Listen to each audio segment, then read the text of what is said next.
இயேசு கிறிஸ்து நாமத்தினால் உங்களை வாழ்த்துகிறேன். இந்த நாள்ல நம்ம 5 மாதங்கள் முடித்து 6வது மாதத்துக்குள்ள கடந்து வந்துட்டோம். அதாவது மாதத்துல நடு மையத்துல நம்ம கடந்து வந்துட்டோம். இந்த நடு மையத்துல வேதத்துல அழகான ஒரு வார்த்தை இருக்கிறது. மேகஸ்தம்பமும் அக்கினி ஸ்தம்பமும். பகலிலே மேகஸ்தம்பமாகவும் இரவில் அக்கினி ஸ்தம்பமாகவும் அவர் நம்மளை வழிநடத்துவார். இந்த மேகஸ்தம்பம் அக்கினி ஸ்தம்பம் எதை குறிக்கிறதுனா அவருடைய பாதுகாப்பு, அவருடைய வழிநடத்துதல், இது எல்லாமே அவருடைய பிரசனம், இது எல்லாமே குறிக்குது. இந்த மேகஸ்தம்பமாய் இந்த நாட்கள்ல என்ன இருக்குது, இந்த அக்கினி ஸ்தம்பமாய் இந்த நாட்கள்ல என்ன இருக்கு? மேகஸ்தம்பமாய் இயேசு கிறிஸ்துவானவர் இந்த நாட்கள்ல நம்மளோடு கூட இருக்கிறார்.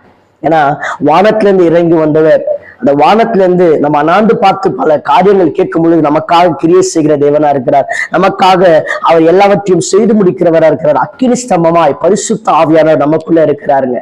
பரிசுத்த ஆவியானவர் நம்மளை நல்ல வழிகளில போதித்து நடத்துகிறார். அதனால இந்த மாதத்துல 6வது மாதத்துல இருந்து நம்ம வாழ்க்கையில பல அதிசயமான காரியங்கள், அற்புதமான காரியங்கள் நம்ம காண போகிறோம், நம்ம பார்க்க போகிறோம். அதனால இந்த மேகஸ்தம்பத்தையும் அக்கினி ஸ்தம்பத்தையும் நம்ம பிடித்துக் கொள்வோம். நம்மளை வழிநடத்துகிற இயேசு கிறிஸ்துவானவர், நமக்குள்ளந்து போதித்து நடத்துகிற பரிசுத்த ஆவியானவர், நம்ம அவருடைய நாமத்து நிமித்தமாக எதை கேட்டால் நமக்கென்று கொடுக்கிறேன்னு சொல்லியிருக்கிற அந்த இயேசு கிறிஸ்துவான நாமத்து நிமித்தமாகவோ, நம்மளை வழிநடத்துகிற பரிசுத்த ஆவியான நிமித்தமாகவோ நம்மள நடத்தப்படும் பொழுது வாழ்க்கை நல்ல செழிப்பாய் மாறும். அதிசயங்கள், அற்புதங்களை நம்மளால பார்க்க முடியும். அதனால இந்த வார்த்தையோடு, இந்த வாக்கு தத்துவங்களோடு உங்களை நாங்க பெஸ்ட் பண்றோம், ஆசீர்வதிக்கிற கர்த்தர் இயேசு கிறிஸ்து நாமத்தினால் நீங்கள் ஆசீர்வதிக்கப்பட்டவர்களாக இருப்பீர்களாக. ஆமென்.